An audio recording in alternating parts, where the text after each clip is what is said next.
एक तरफ जहां गाजा में इजरायली सेना हमास लड़ाकों से उलझी हुई है, तो वहीं उत्तर की ओर लेबनान के हिजबुल्लाह ने इजरायल की नाक में दम कर रखा है।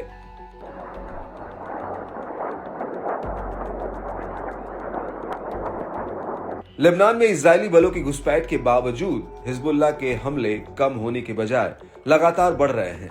लड़ाके अपने एडवांस हथियारों से इजरायल के कोने कोने में तबाही की नई कहानी लिख रहे हैं। हिजबुल्लाह के हमलों के सामने इजरायल का एयर डिफेंस सिस्टम भी खामोश है। इजरायल से लेकर एडवांस ड्रोन अब आयरन डोम को चकमा देने में कामयाब हो रहे हैं।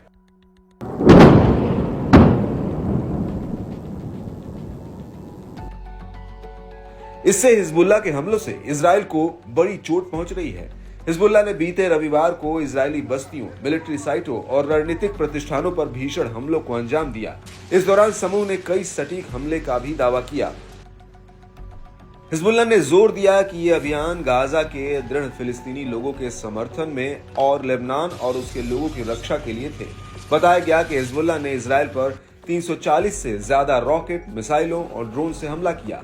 पहली बार हिजबुल्लाह ने लेबनान फिलिस्तीनी बॉर्डर से 150 किलोमीटर दूर अशदोद नौसेना बेस को ड्रोन से निशाना बनाया। इसी तरह ड्रोन ने मेटुला बस्ती में एक हाल में बने इजरायली सैन्य कमांड रूम को बम से उड़ाया। वहीं तेल अवीव में एक मिलिट्री साइट को गाइडेड रॉकेट और ड्रोन से निशाना बनाया गया। समूह ने अपने खतरनाक ऑपरेशन की जानकारी देते हुए बताया कि लड़ाकों के हमलों की लहर उत्तरी सीमा के पास की बस्तियों तक फैली। इसमें दर्जनों रॉकेट बैराज से हमला किया गया। कफर ब्लम को 2 बार निशाना बनाया गया। मालोट, तरशीहा, हागिलिट और किरियट शमोना की बस्तियों पर भी रॉकेट की बौछार की। वहीं खियाम के पूर्व में इजरायली सेना के समूह पर पूरे दिन में 5 अलग अलग हमले किए।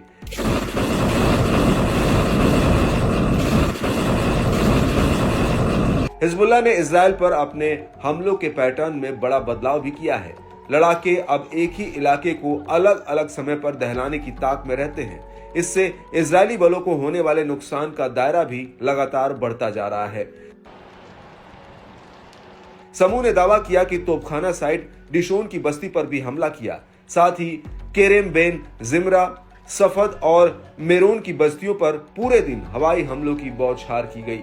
दावा तो यह भी है कि लेबनान के इस्लामिक प्रतिरोध ने कई महत्वपूर्ण इजरायली सैन्य प्रतिष्ठानों पर भी हमला किया।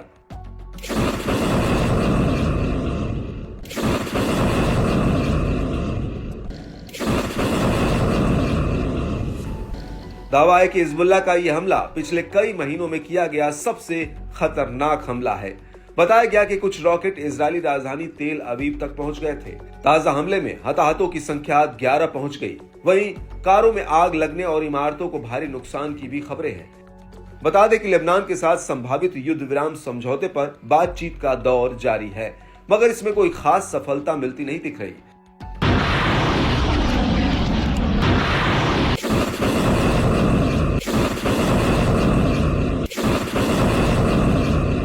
हिजबुल्लाह ने बीरिया बेस को भी निशाना बनाया, जहां उत्तरी वायु रक्षा और मिसाइल कमांड सेंटर है। साथ ही तेल अवीव के पास यूनिट 8200 के मुख्यालय गिलोट बेस पर हमला किया। बताया गया कि लड़ाकों ने एडवांस सतह से हवा में मार करने वाली मिसाइलों से इजरायली हर्मिस 450 ड्रोन को रोका। हर्मिस 450 ड्रोन को रोका, उसे पीछे हटने पर मजबूर किया। साथ ही हाइफा के उत्तर में एक मिलिट्री इंडस्ट्री बेस पर भी कई हमले किए। दादो बेस और मिशर बेस पर रॉकेट बैराज से हमला किया। इस दौरान हिजबुल्लाह ने इजरायल के भीतर रणनीतिक स्थलों को निशाना बनाने की अपनी ताकत का प्रदर्शन किया।